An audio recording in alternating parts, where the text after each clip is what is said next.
you really have to back up and think about what your expectations were before you went into the military.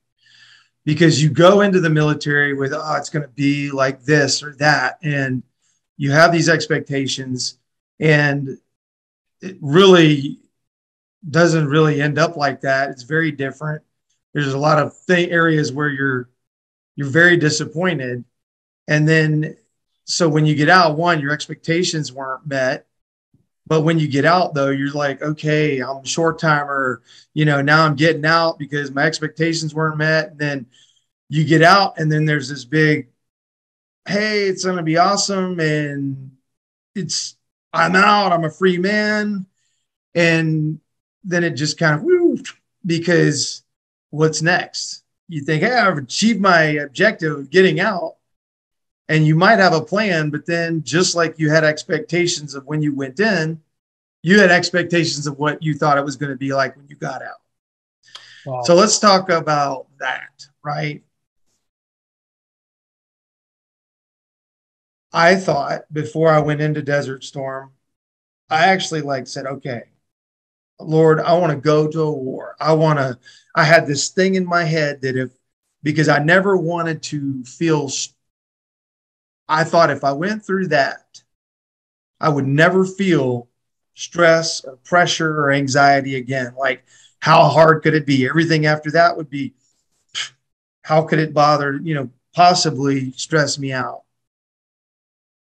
I get out, I go to Desert Storm, I come back, I'm, infantry, I come home, I get out, it's awesome. But I'm in these college classes. I got out, I went to college, and I had so much anxiety over a test, and I realized I kind of plummeted. I'm like, I thought if I did that, I would never,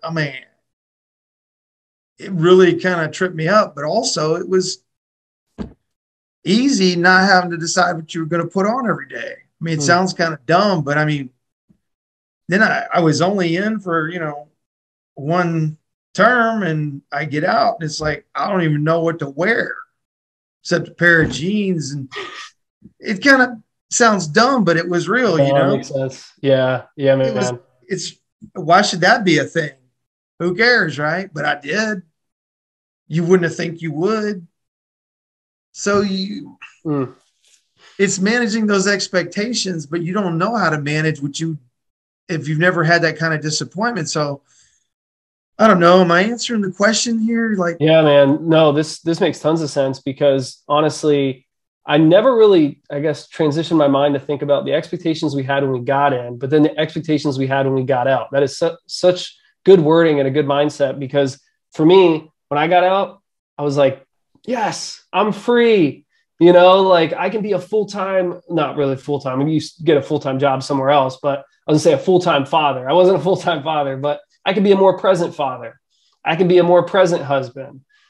But there were so many things that were taught to us in the military, and we were so mission oriented that once the mission goes away, so does the motivation for most of us, right? So it sounds like for you, you had a frame of reference thinking, if I do this, it's going to make me bulletproof for the rest of my life. When you were in Desert Storm, you had some moments that were pretty serious, right? And you thought that would have been the frame of reference you needed. Yeah, you think that's the whole point, right? If I can go experience this, and then the rest of it will be gravy. But really,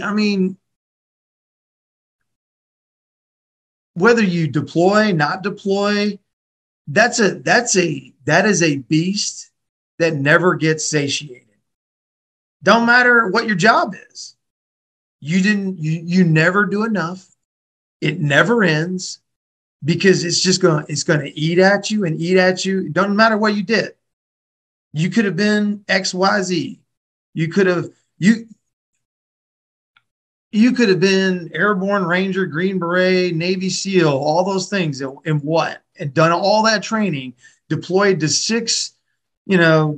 6, tours. It's never enough. Right. That will eat your lunch unless you know what you know about who you are. Yeah.